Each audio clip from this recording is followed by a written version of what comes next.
Hello everyone and welcome to another episode of Art Games, and today I'm going to be showing you some things in Create Aeronautics. Specifically, I'm going to be showcasing two armored vehicles I made. This thing I call the CV90 AFV and this thing with no name yet. And I'm going to be giving you some general advice on building cars and tanks in Create Aeronautics. So let's start with the showcase. I built two vehicles. This is the bigger one, the CV90, and as you can see there's a crew compartment in the front. I can go in here, close the hatch, and then I can move in all directions, and I have a fully traversable turret. That's the problem with ground vehicles in this game. They get stuck on absolutely everything. So I burnt down this forest to give me a little more space, but I didn't remove all the logs, and now the logs are irritating me. So you can turn the turret, elevation, and fire.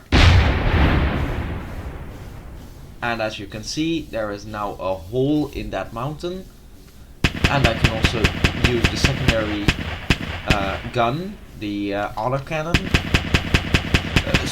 Let's start with the first bit of advice here. For some reason I've talked to the creator of Create Big Cannons about this, but apparently this has been a problem for years and it's not aeronautics exclusive.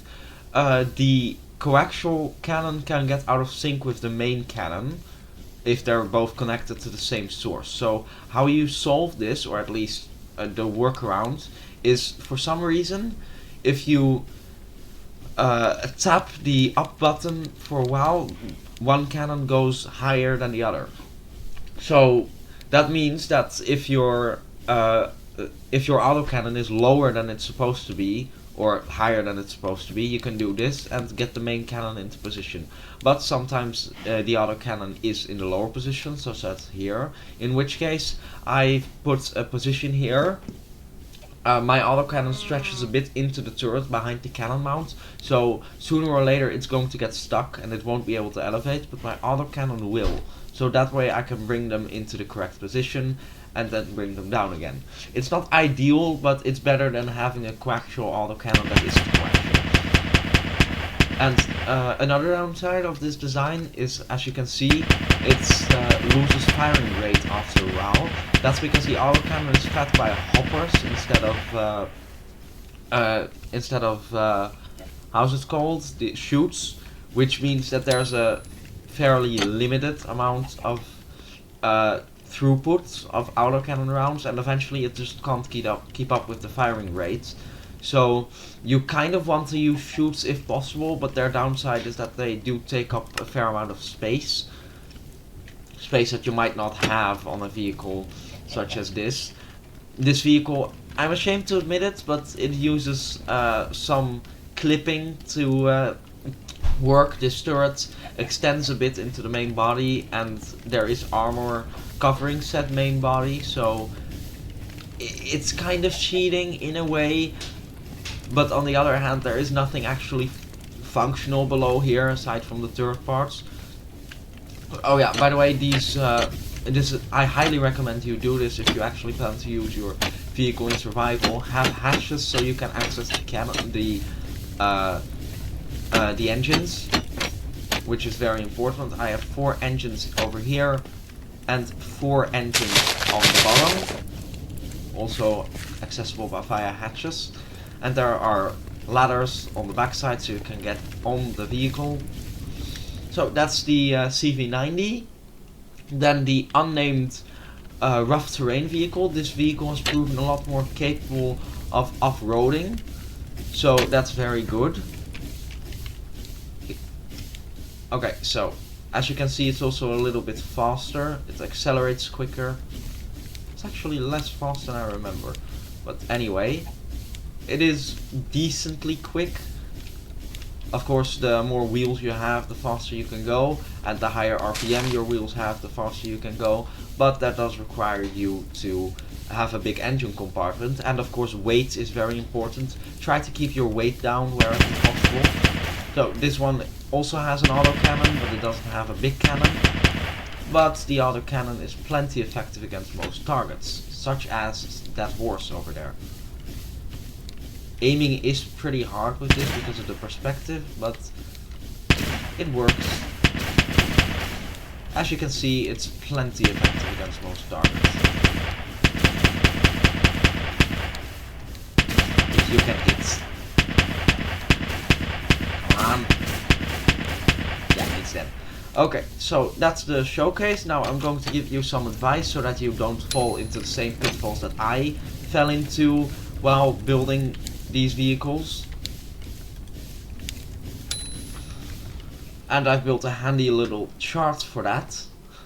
So, in terms of the order that you want to make things, the most important part of your vehicle is the engine and the transmission. The engine is the part where the stress units are created. So, for example, on the CV90, it's this part with the engines down there. On my other vehicle, I don't think I made it directly accessible. Yeah, you have to break these this plating, but it's down here.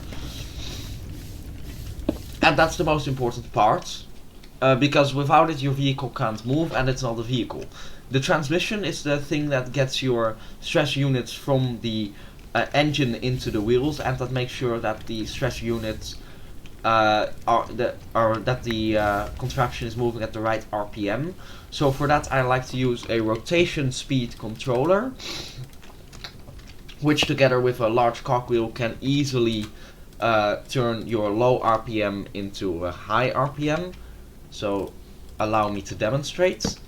I put this at 256. I use 128 for both of these vehicles, but 256 would be the maximum.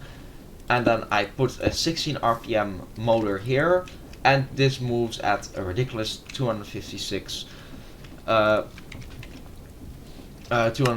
rotations per minute. So that's very good. This block is what you want to place between your engine and your wheels.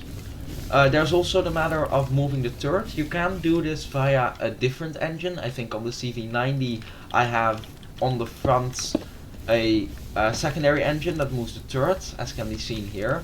And of course, for turret movement you want precise movement, so you want to lower the RPM down as much as possible. Same is with elevation, but what I'm trying to say is don't be married to the main turret. Your main turret has a lot of downsides. Sorry, main turret. Your main engine. Your main engine it's hard to put that power everywhere. So if it's more efficient to just place a different engine on the new place than rerouting the power from the main engine body, do that. Sure, it will mean you have an extra engine to worry about, but it does provide a lot of other benefits. Then the hull. I've built the hull first on both of these designs, but again, just like the engine compartments, don't be married to the hull.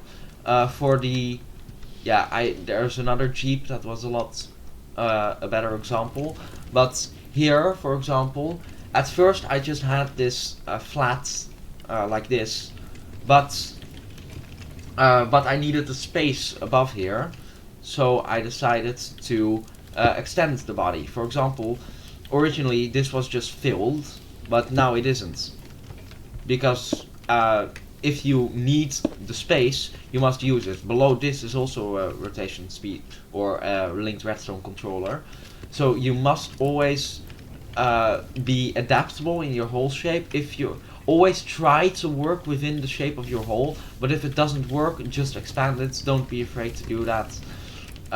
Don't be married to a hole that doesn't work. And well, of course you need a lot of munition space.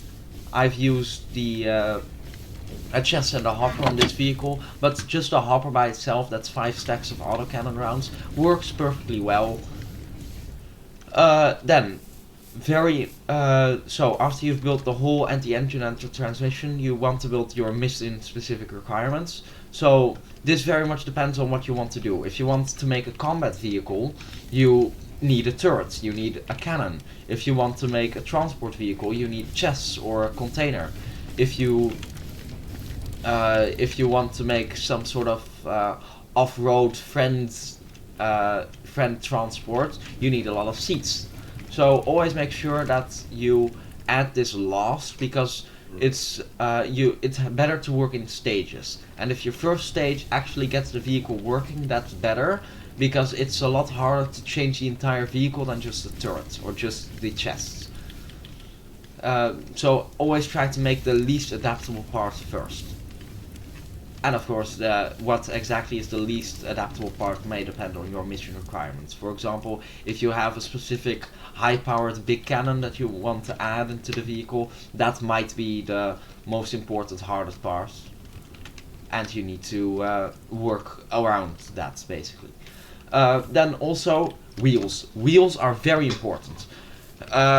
What I found is that the small tire and the medium tire are useless, because you just get so close to the ground that you can't do anything, and you can't actually move. The CV90 also struggles with getting too close to the ground because of this extension here.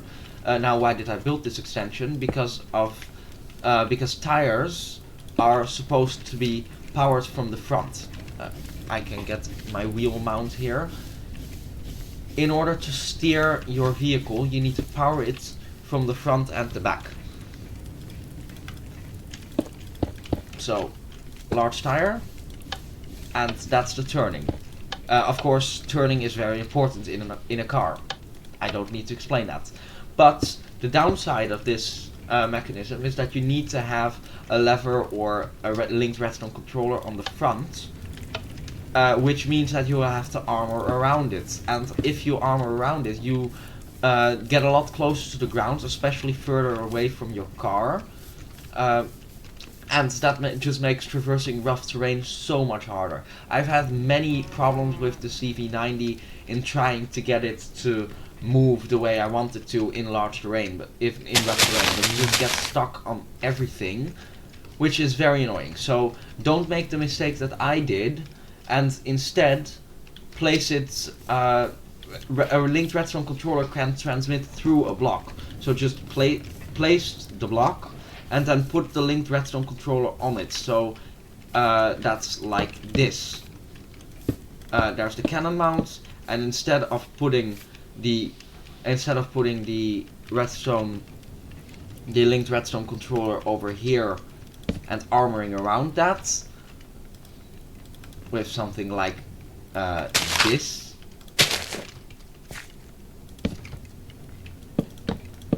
Instead of doing that, you want to put the armor over here and then transmit through the armor.